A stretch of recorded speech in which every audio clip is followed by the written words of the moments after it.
They're Soutile, a people reputed to be the most inhospitable on earth. Any stranger coming near would almost certainly be chased away by these selfish, greedy villagers.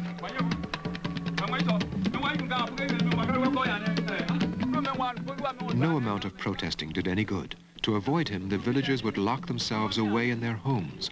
All of them, that is, except little Mawa.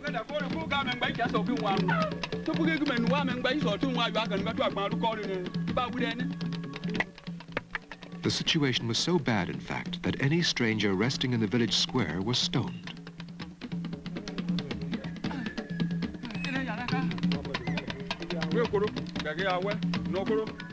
The people of Soutile were a truly heartless lot, and well deserved a good lesson.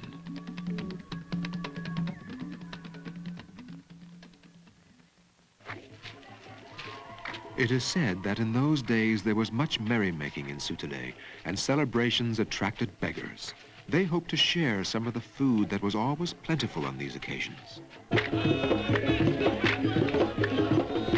Soutile was a wealthy town. On that particular day, the villagers were worshipping the Wader Mask in thanksgiving for the fine rice harvest.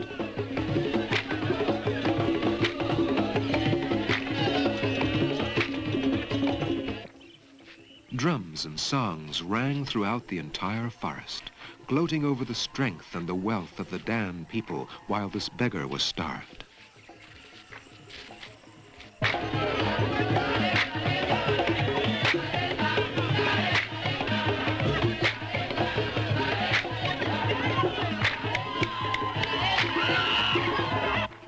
The beggar knew full well that the people of Soutile would rather throw away their food than share it with the poor.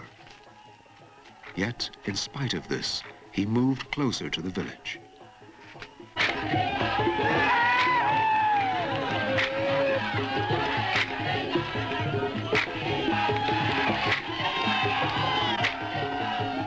In Soutile, a feast also provided an opportunity for the chief's son to taunt young Mawa for being so good.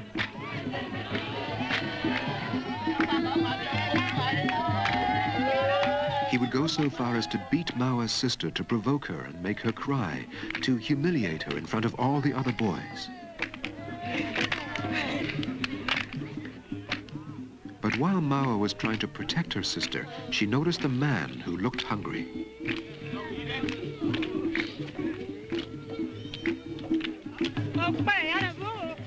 Away with you boys. What are you doing with my girls again? You do better to help that beggar over there. See how ill he looks.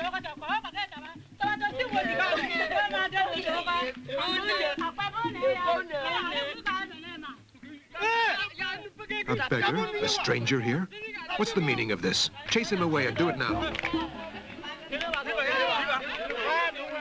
Instantly, the celebration stopped. How dare this beggar enter the village?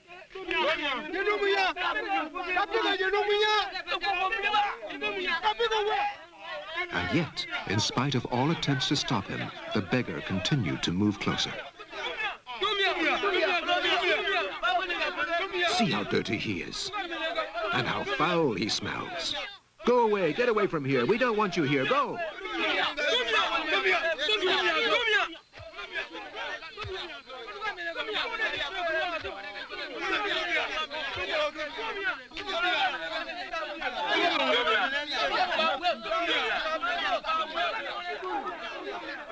The beggar gave off such a stench that the villagers parted as he moved towards them, allowing him to reach the heart of the village. As chief, I order you to get rid of this beggar. What are you waiting for?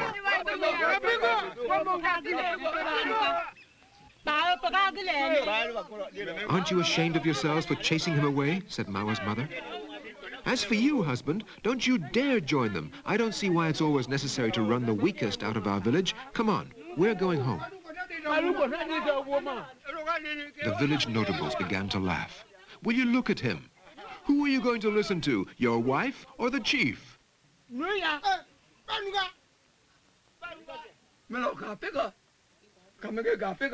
No, no, no. I will not have this man here. He's too poor, and he looks quite ill. Get rid of him.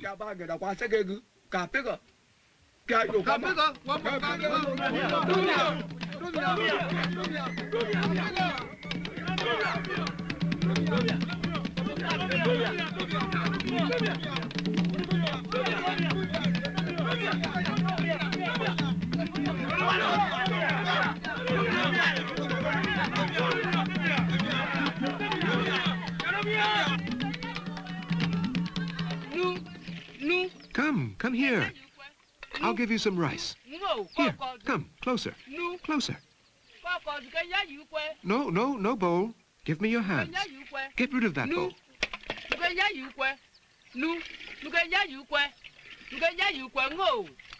But the rice was burning hot. This cook wasn't being kind-hearted. She was being just as cruel as the others.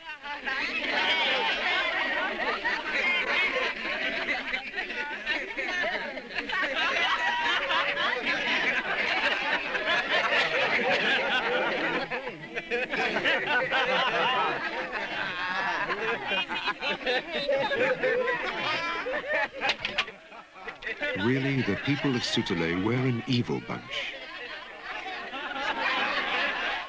And what perverse pleasure they all got from adding to the sufferings of this poor beggar.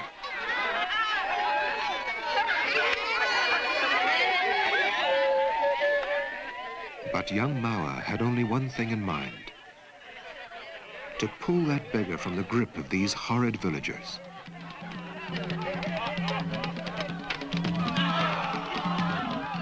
Tension was mounting, and by now the beggar's life was in danger.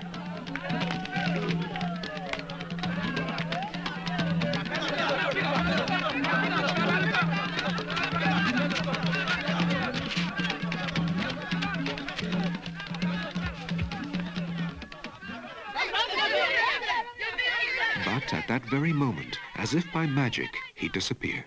The children ran this way and that, but were unable to pick up any trace of him.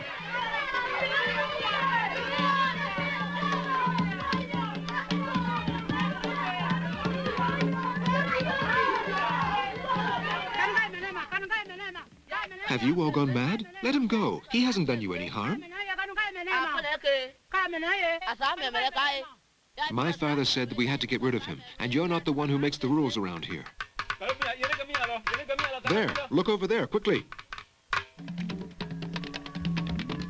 Mawa had just created a diversion, sufficient to throw the entire village into a state of confusion.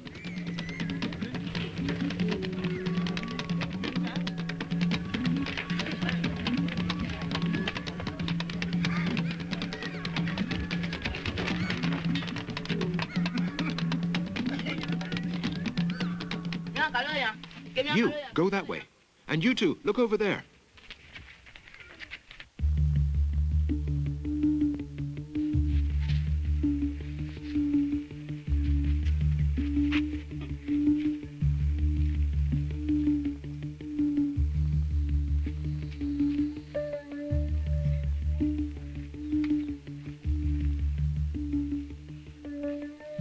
Little Mawa had succeeded in spiriting the poor beggar away.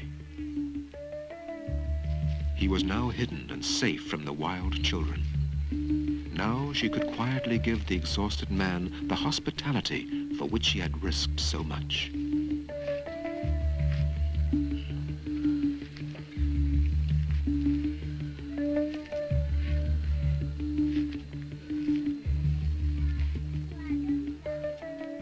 Water.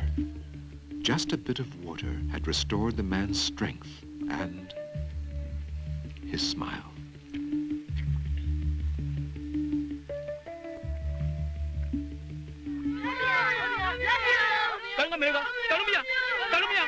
Go away. There's no one here. I'm just washing up.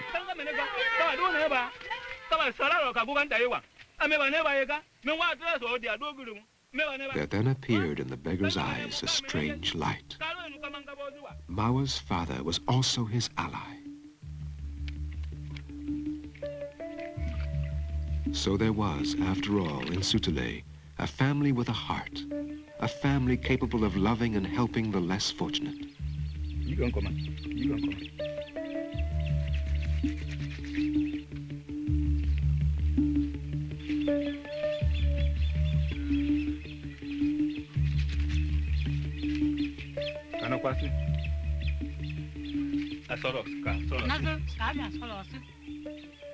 Come and eat. Let's go into the house. You have nothing to fear.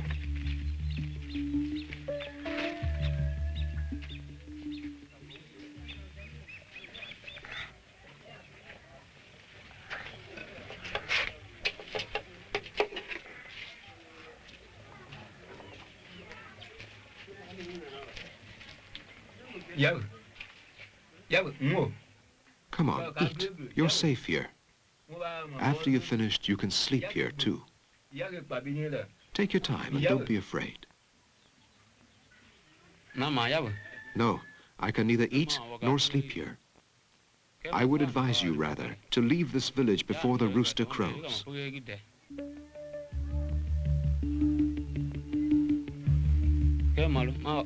And when the beggar went away, he left them with just one thing, a single stone.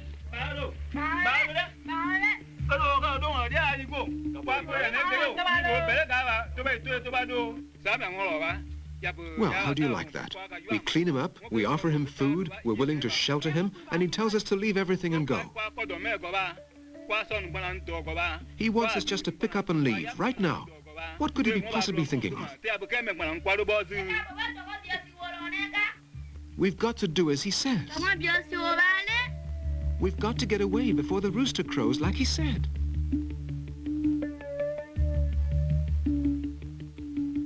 This was decidedly a very strange beggar.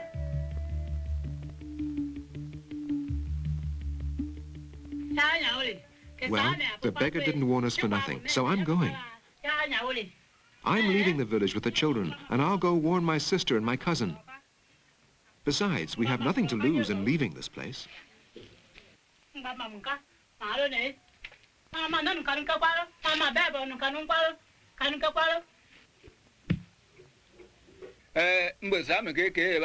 What? This beggar that everyone chased away tells us to leave after refusing our hospitality, and you're ready to listen to him?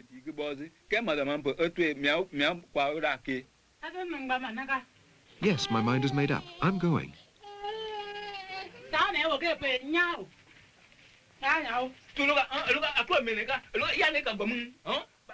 Fuss as he might, Mawa's father couldn't get his wife to reconsider.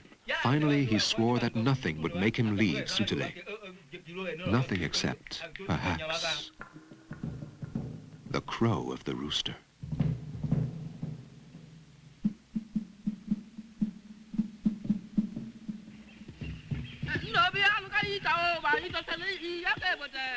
Why won't you come and work with us? We won't eat at your house anymore.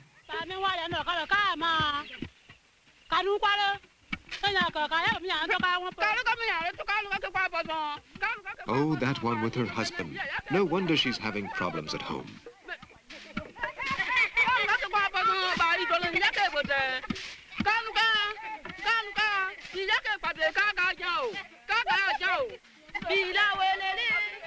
You want us to leave the village because of that beggar? Sister, have you gone mad? You heard her. This beggar is making them leave the village. I hope they all have a good trip.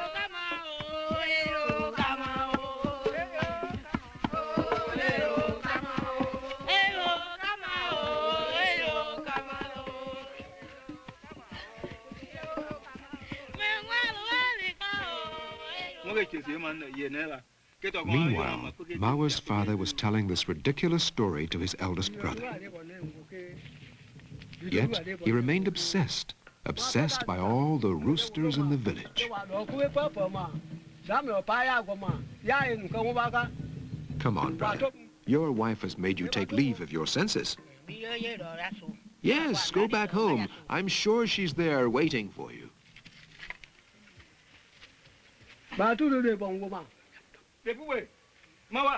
Wife, Mawa, are you here? Answer me.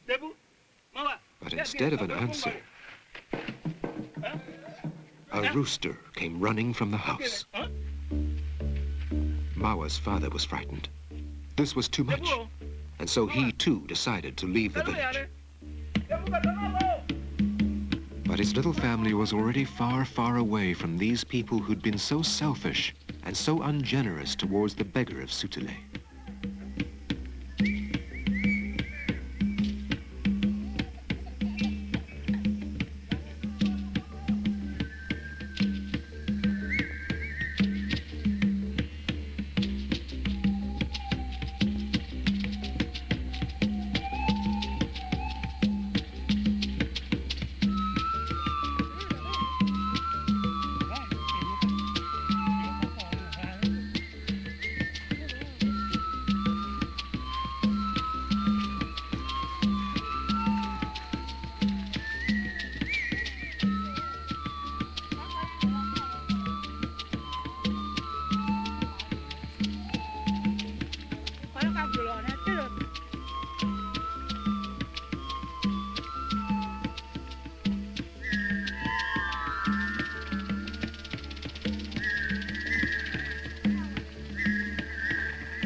The poor husband was downhearted.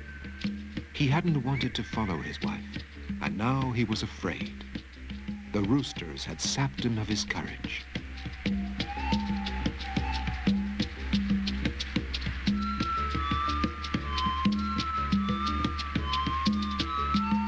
While he took a moment to quench his thirst and eat a kola nut to shore up his strength, Mao's father had a foreboding of sorts. Something bad was about to happen in Soutile.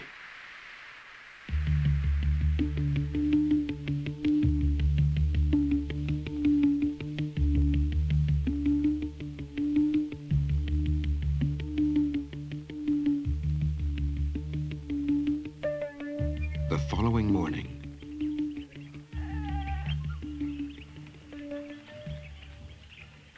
the roosters did not crow.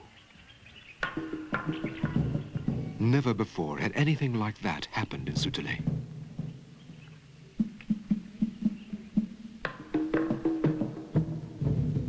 You could almost feel the roosters waiting for a signal, a particular event.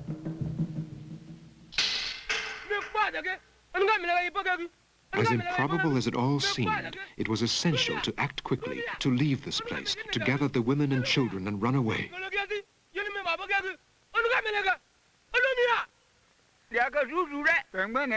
Look, look, the light seems to be flickering.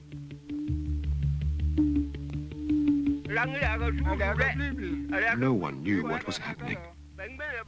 Was the sun coming up, or was it going down?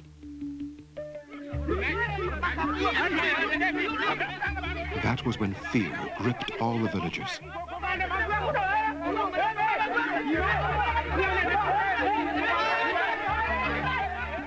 Then there was a deep silence. A rooster began to crow. The earth began to rumble. And its din mixed with the sound of the thunder, unleashing an unbelievable cataclysm, with the rocks and the cliffs seemingly frozen into the bodies and flesh of all the damned people.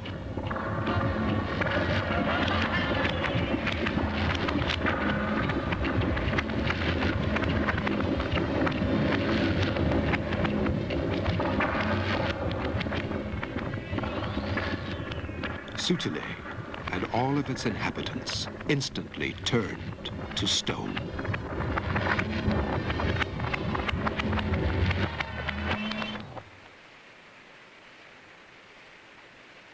Meanwhile, far, far away from these horrors, little Mawa and her family were about to cross the river, moving forever away from the Dan people. Stop! Don't cross the river! Why did you abandon me? We've got to turn back. your father is calling for us. Mawa's father furiously invoked all the reasons for his anger.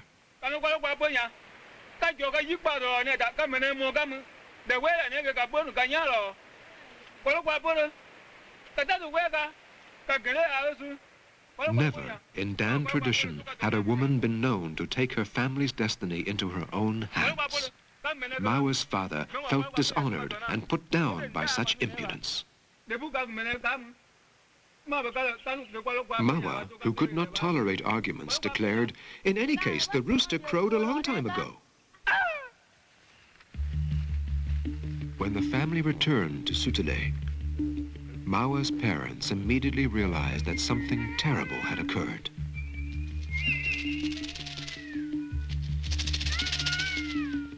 Leaving the children where they would be safe, they ventured into the village.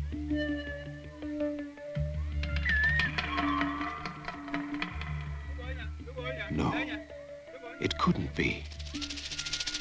Not a single human being remained.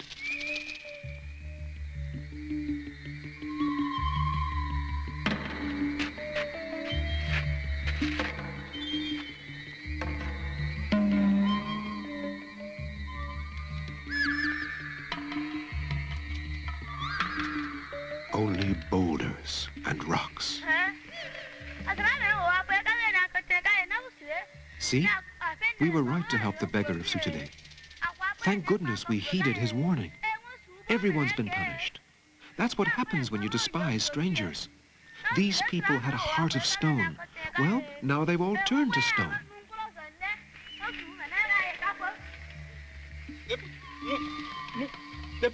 Quick, let's get away from here. There's nothing for us in Soutile now. And that is how, very long ago, was born a saying that is well known in the Ivory Coast. In every stranger hides a God.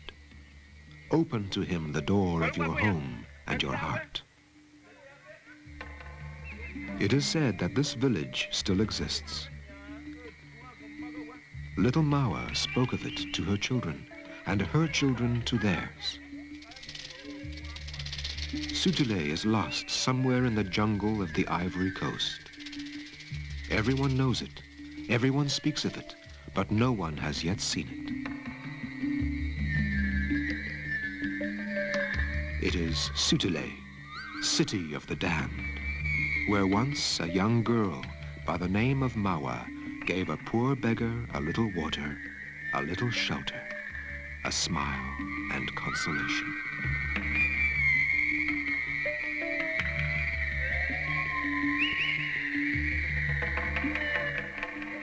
Yes, truly, the stones of Soutile are unlike any other.